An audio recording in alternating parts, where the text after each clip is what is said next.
I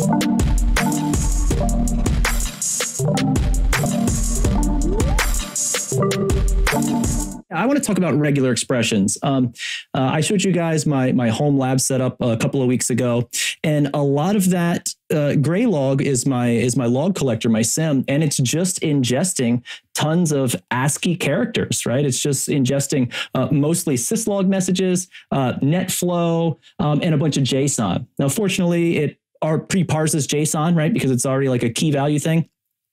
But for everything else, like in syslog and in netflow and stuff, I want to be able to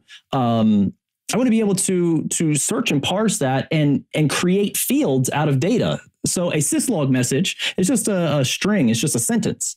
But I want to be able to actually break apart that sentence into fields that I can map and categorize so that I can make actionable data out of it. So one of the things I like to do is I love to use this tool. This is my favorite tool for doing regular expressions. It's regex101.com. I suggest everyone hop over on your web browser, open up this web page and bookmark it right away. Anytime I need to do regex, this is the tool I'm using. It's very cool. It gives you a couple of different flavors, Perl compatible regular expressions, Java, which I'm always using for what I have to do, and then Python and Golang. And where the video is showing, actually, Jordan, if you could take my video away. Down here, it kind of gives you a couple of tokens, common tokens, anchor points. These are a lot of like the quick reference pieces to sort of help you build your regular expression. And so I use these all the time, even if I'm not building a regular expression in this website. If I'm building it somewhere else, I'll come over here and use these for reference. I'll even build what I want in here and then copy the code back. So this is super cool. One of the things I do to start out for learning regex is, if I can copy this here, I'll paste that in. One of the things that regex is so important, we think about with everyone moving to DevOps, everyone's running Python, everyone's running Ansible. We're showing commands, we're parsing the data, we're getting all that. There's a lot of tools and modules. There's a lot of tools and modules that are built that allow you to parse that data. But what if you approach a piece of data in a config or a show command or something that your parser or your tool or your scripting or your command line doesn't recognize? So then you have to build a regular expression to be able to understand that. And this is why this is so necessary for all of the coding that we're moving to. Regex, I think, is at the bottom of that, and it's super awesome. Laz, I see a message here from Laz. For those who don't have readily available internet, there's a Chrome extension that gives you Regex 101 offline. That's very, very cool. So, for example, one of the things I like to do is when I try to teach some of my colleagues regex, is I show them the any one character. Any one character is just going to be your period. That's sort of like what would be in Windows a wildcard. It's just a period. And so what this is doing is it's not just matching once, it's matching it once, and once it's found, it'll match it again. So in this case, it's matching everything. And if we wanted to match 2 characters at a time, we could do 2 dots. There's lots and lots of different ways to solve any one problem with regex. So I like to go through a couple of exercises with folks when I do these things. So when we do ranges, if we want to do everything from A to Z, now this is matching 1 character at a time, anything that's between A to Z. But if we want to match everything from A to Z, there's lots of ways to do it. We can do it like this. We can do it with match 1 instance or more. And this would be if you had to match everything that's lowercase. If you wanted to match everything that's uppercase, again, this would be true over here. And this works with numbers as well. Just providing that range. And of course, you can stack these ranges. So I can go 0 to 9 and A to Z in lowercase and match these parts of our string. So this is super cool and very, very, very easy. This website makes it so handy. I see a comment that Preston said, I learned SED. I mean, I forgot it all now, but I learned it. It's true. I mean, that's where I learned practicing some regex, and that was all in the command line. And with a GUI like this and with the references on the side, this website is just so user-friendly. More so, it also tells you your match information. So as your regex becomes increasingly more complicated, it'll actually break down what the regex is doing and tell you what each component of your regex is. That's why it's color coded up here in the upper right hand corner for the explanation. I love that. And then it'll actually break down your matches. So what are you actually matching from this? So it's super cool. So that's just one example. That, Tony, is probably the most powerful thing in this tool. How often there's even better built in. Oh, hold on. But I'm just thinking, how many times have you gone and pulled a regex from somewhere and didn't fully understand what it was doing because some guru somewhere else wrote it and said, hey, if you want to match this, this is how you do it. And then you have to go back to the reference to figure out what the heck this thing is doing and step through it step by step. You could just paste it in here, and the explanations on the right are going to tell you what all those different, special characters and wildcards and other type of cases and conditionals are doing for you. So you can get a much faster glance at what's going on. I can see that being really useful very, very quickly. Yeah. Yeah, this is an awesome learning tool. Again, if you're a pro at regex, then just bang it out at the command line and be done with it, whatever you're doing.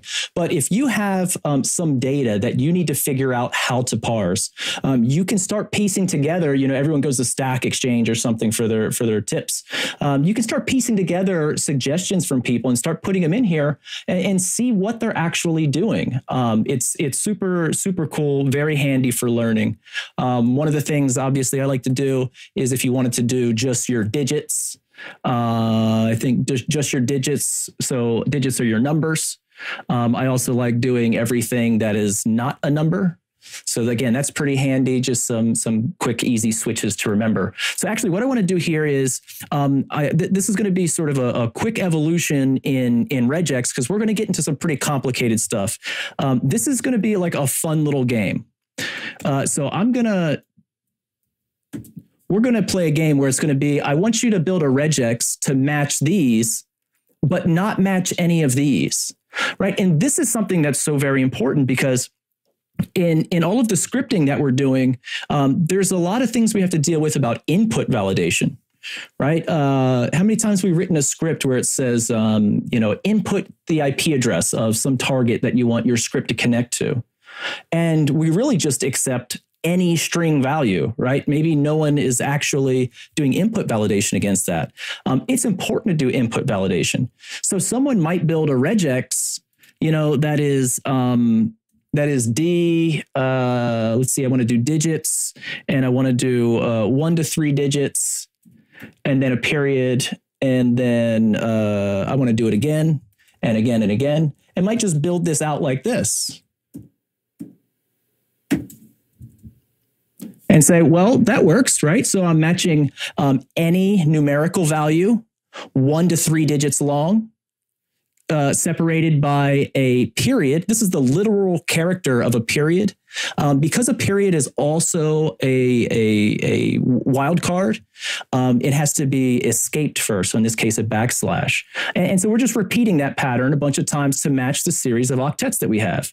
And while that would be some form of input validation, that means no one could enter letters, right? Our letters aren't matching.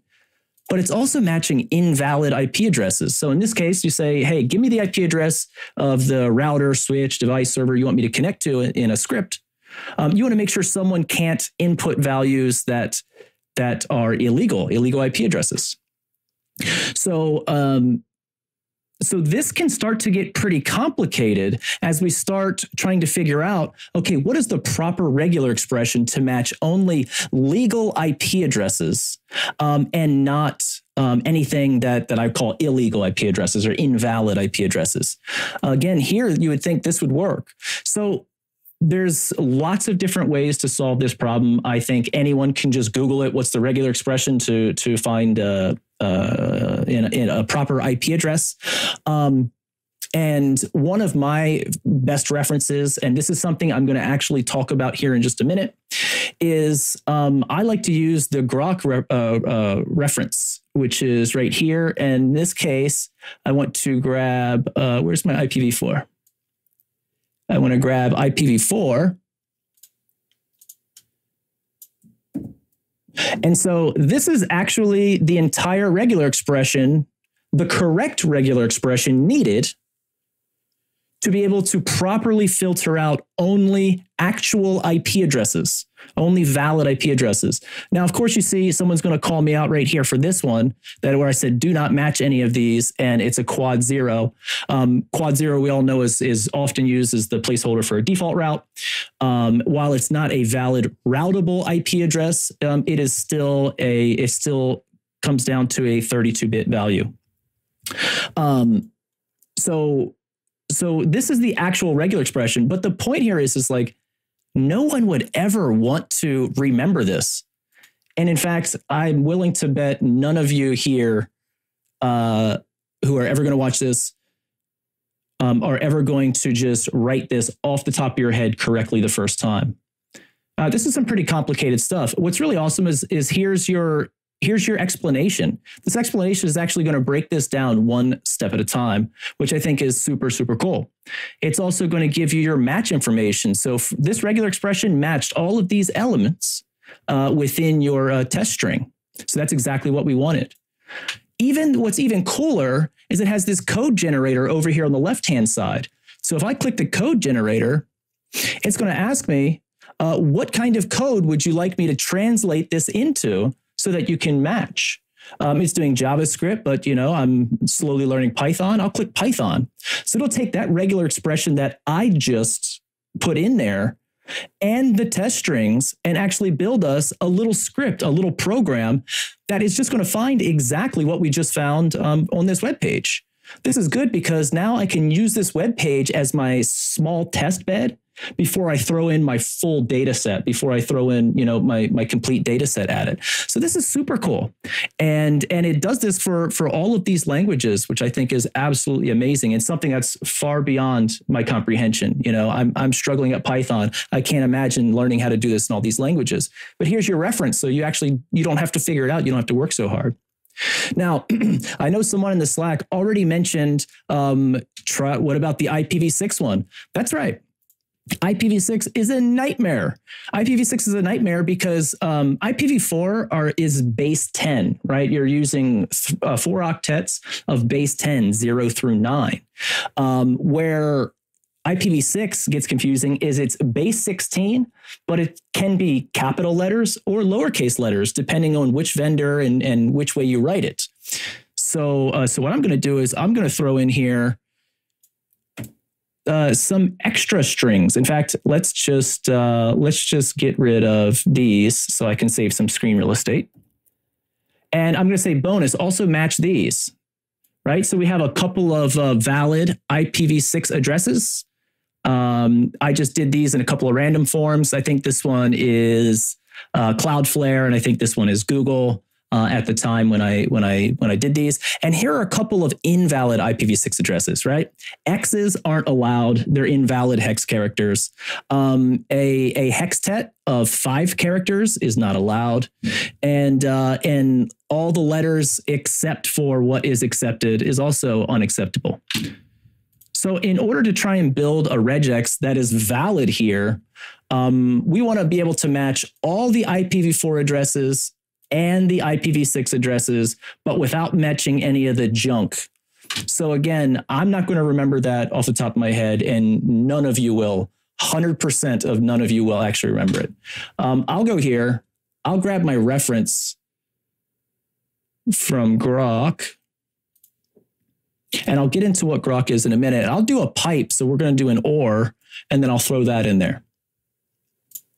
Okay, so what we're doing is we put in the regular expression for matching all IPv4 addresses, or the regular expression for all IPv6 addresses, only valid IPv6 addresses. So obviously, this just looks like a like a Crayola box of colors here, and that's fine.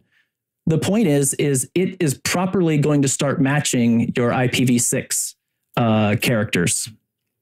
And down here, but none of these. So I do know that we have a little error in here with this one. I think I saw this earlier in my testing. This one is going to be supposed to be your default route. Just like the quad 0 was, this is going to be your default route. And then this one also, the problem with this regex expression is it's not looking at the negative space to see if there's an extra digit there. So it's something that needs to be tuned up. But it's not matching the other ones, the other invalid addresses as well, because the portion that is highlighted here is a valid address. But it's not recognizing that this is part of a hextet of 5 characters and that would be invalid in the total string. So what you would have to do is you have to validate that either it was the beginning. So that would be what, the caret symbol? That's right. That's going to be the up or caret. It would be a space. It would be one or the other. A caret or a space in front of that address. Yeah. So let's see. We would have to do to make sure that there was no character there, that there was no character there instead of. In your example, since we know that all these start at the beginning of the line, we can do no previous character. If we were looking for a valid IPv6 address in a string, we'd be looking either this is the beginning of the line or there's a space that precedes it. We'd be looking for an either or type condition like that. Just talking about the logic, because I think it's interesting to say, okay, how would we solve this problem? Obviously, we have this really complicated string. We'd have to work backwards through and figure out where we needed to put that conditional about whether or not it matches the beginning of the string or a space prepended. Yeah. And that's the great thing about the explanation is you're able to sort of walk through it one step at a time. And actually find out what you needed. So I'm actually showing this. This is super complicated. No one's going to remember it. No one's going to care. But I was just showing how useful this tool is. And I kind of want to talk about why I no longer write raw regular expressions, unless, of course, I have to. For a lot of the parsing that I do, I use Grok. Grok is a language from a book. Actually, I was trying to look up the history of it, but it's Grok, Grok. And so for things like the elk stack, like Logstash has a Grok parser. Graylog, of course, uses Elastic in the back end, and many other ingest platforms that ingest raw data use Grok as a parsing language. And that's why I love this. It makes it so dirt simple to do something that is this complicated. This reference right here where it says IPv6, and then it's this long string. This is what I copied into our Regex 101. This is the regular expression for an IPv6 address. I don't ever have to actually use that anywhere. All I have to do is reference IPv6. IPv6 sort of becomes the variable for this expression. So anywhere I want to use this expression, I just reference it with IPv6. And that makes it so easy. So anytime I want to match an IP address, I really just am looking for the regular expressions to match IPv4 and IPv6. And here it is right here. So I would just say, again, going back to my example of ingesting a syslog message. If a syslog message says, Tony logged into this server from this IP address, and I wanted to parse in that last field, but I don't know if that is going to be an IPv4 or an IPv6 address, I could just use this IP placeholder in that Grok expression, and that's automatically going to give me an or. It's either an IPv6 address, and it's going to match this one, or it's an IPv4 address, and it's going to match this one. And so Grok is pretty useful. It does it for data. It does it for IP addresses. It does it for a ton of things. But I think probably the IPv6 regular expression is the longest regular expression I've ever actually laid eyes on. One of the great things about Grok, if you guys are doing any parsing for logs and things, is it has a lot of stuff that's built in. I'm trying to think. Here is some audit ones. Here's our firewall ones. So everyone is familiar with the Cisco ASA or NetScreen, right? So they all have their sort of syslog format. and they're pretty predictable. So what we can do is we can just say, every time I see this type of syslog message, or like the ASA sends its syslog with it's something called not a numeric. It's not a numeric, but I can't think of the term. But Cisco sends its syslog messages with its mnemonic. I think that's what they actually call that numbered value. And then the rest of it is very predictable. So we're able to use Grok to do a quick, this is an IP address, this is data, this is a host name, this is a port, and it'll go ahead and parse all that out and match it up into fields in our databases so that we can quickly reference it. So I absolutely love this. And sometimes I've had to write my own Grok examples, my own Grok patterns for parsing out data from syslog. And when I have to do that, I'm jumping right back into to Regex 101. I put in the syslog message that I want here, and then I start building my Regex there, and that becomes my platform. I absolutely love this tool. It is really, really awesome for learning, building, and I use it anytime I'm touching a regular expression. I suggest everyone bookmark it now if you can. Yeah, so that's what I wanted to show you. And then I think it was Chris Cummings, if he's still in the chat. He actually showed me this website, which is alf.nu. Hey, Chris, alf.nu, Regex Golf. So this is a little website that actually is like a golf game, right? On a golf game, you want the fewest amount of strokes to get to the hole. Well, in this Regex Golf, you want to use the fewest amount of characters that matches or doesn't match the strings on the screen. So this is pretty fun if you're just bored and you want to screw around.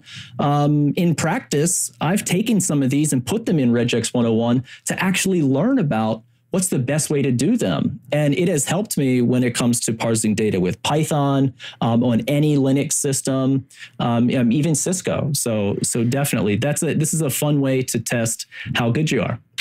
I'm going to be doing this in meetings now. I can tell. Regex Golf, just hone the skills. It's fun. And there's another good one that's called like a Regex crossword. I don't remember. There's a lot of sites. I just tried Googling for it. I'm not sure which one's which, but that's also a nice, like, kind of fun way of doing it. Yeah. Oh, I have that one here. I have that one. That one is regexcrossword.com. Yep. Boy, what a creative URL. Yeah. So it kind of like gives you see if I can zoom in. I don't know if I can. Gives you a pattern, and then you have to figure out what letter goes in there between these two and what letter goes in there. Exactly. It's like Sudoku in hard mode. Yeah. Well, actually, this is the beginner. This is the beginner level.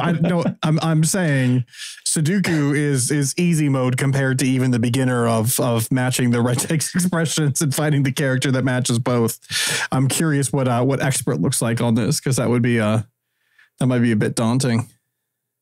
But yeah, so this is a really awesome tool. I recommend everyone go check it out. Path Solutions has over 2 decades of experience building network monitoring systems designed to give you total network visibility. TotalView's automation means it can be fully deployed and configured in minutes, monitoring every device, interface, and server in your entire infrastructure. And it goes deep, collecting performance, configuration, 19 different error counters, PoE, and QoS statistics on every single interface. Now, all of this information is automatically analyzed to produce plain English answers. Problems get solved faster because more information and intelligence is brought to bear. This is what total network visibility is all about, knowing more about your network than with any other solution. TotalView is easy to acquire, as everything is included in the core offering: NetFlow, diagramming, path mapping, server monitoring, network automation, IPAM, cloud service monitoring, and more. Putting your trust in a monitoring system can require a leap of faith. From inception, TotalView has a more secure architecture and build process that helps to protect their customers. Contact Path Solutions today, where you can learn more about their competitive upgrade program, Total Network Visibility, rapidly deployed. Find out more at www.pathsolutions.com.